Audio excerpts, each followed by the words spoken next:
All right, today we're exploring a pretty fascinating question. What if we could use the simplest tech we all have in our pockets to fight one of the world's oldest and deadliest diseases? Let's get into it.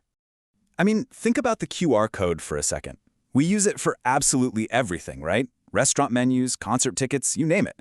But what if its most important job was actually saving lives? This isn't just a hypothetical. It's the big idea behind a new study aimed at tackling tuberculosis.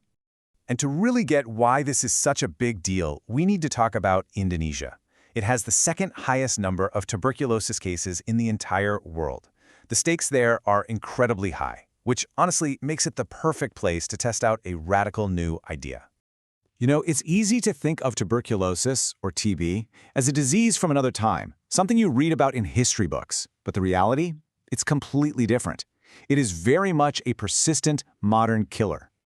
Just to put this in perspective for you, TB isn't some forgotten illness. It is one of the top 10 leading causes of death on the entire planet. This is not a historical footnote. It's a catastrophe that's happening right now. In fact, get this, TB is the leading cause of death from a single infectious agent. It kills more people than HIV or AIDS. That's a massive, ongoing public health crisis. So this leads us to this really frustrating paradox. We have a cure for TB. It's a solvable problem. But if that's true, why is it still such a deadly killer? Well, the answer comes down to something called the adherence hurdle. The problem isn't the medicine itself. It's the incredibly difficult, long journey of sticking with it. The real fight isn't about finding a cure. It's about making sure patients can actually finish the one we already have.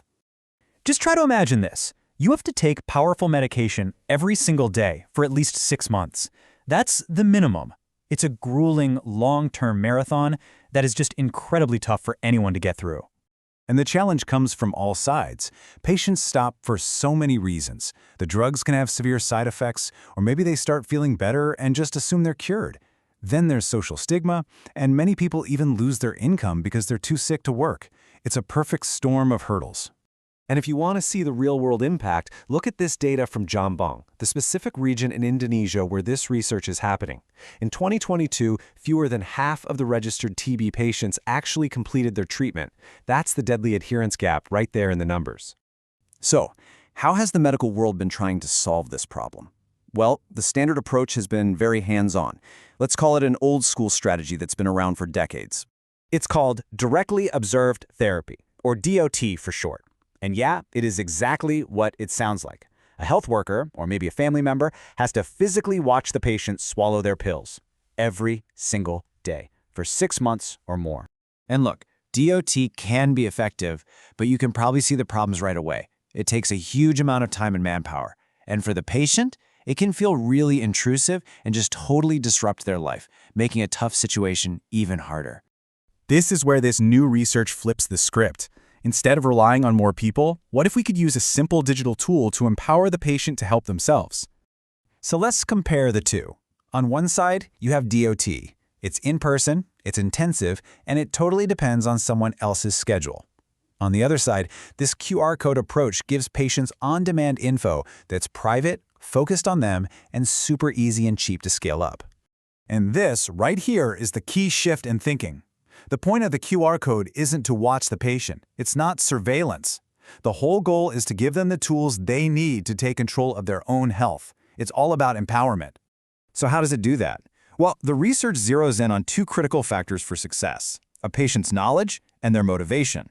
The QR code links them directly to e-learning stuff, videos, articles, FAQs that explains the disease and why finishing the medicine is so important. It directly boosts their understanding and their drive to see it through. Now, this all sounds great in theory, but does it actually work?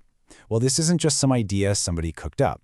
It's the foundation of a serious academic study being done in the exact community we saw struggling earlier.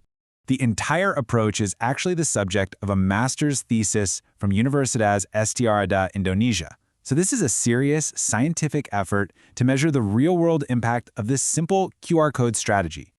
And the study is happening right on the front lines of the TB crisis, focusing specifically on patients at the Jombang Regional Hospital. This is where the rubber meets the road. The research itself is beautifully structured. It has 4 key goals. First, you measure a patient's starting knowledge and motivation. Second, you track how well they're sticking to the treatment. Then you give them the QR code tool, and finally, you measure everything again to analyze the impact. It's a super clear path to see if this thing really works. Okay, so let's zoom out. Why does a single study in one hospital in Indonesia matter to the rest of the world? Because the implications here are potentially enormous. I mean, think about it. If this works, it's a strategy that could be rolled out almost anywhere in the world instantly and for very, very little money. It's a low-tech solution for a high-stakes problem. This isn't just about Jombog. This could be a total game changer for fighting TB globally. Which brings us right back to our opening question. Could the humble QR code, this little piece of tech we barely even think about, be a key to empowering patients and finally turning the tide against one of humanity's oldest and most stubborn killers? This research suggests the answer might just be yes.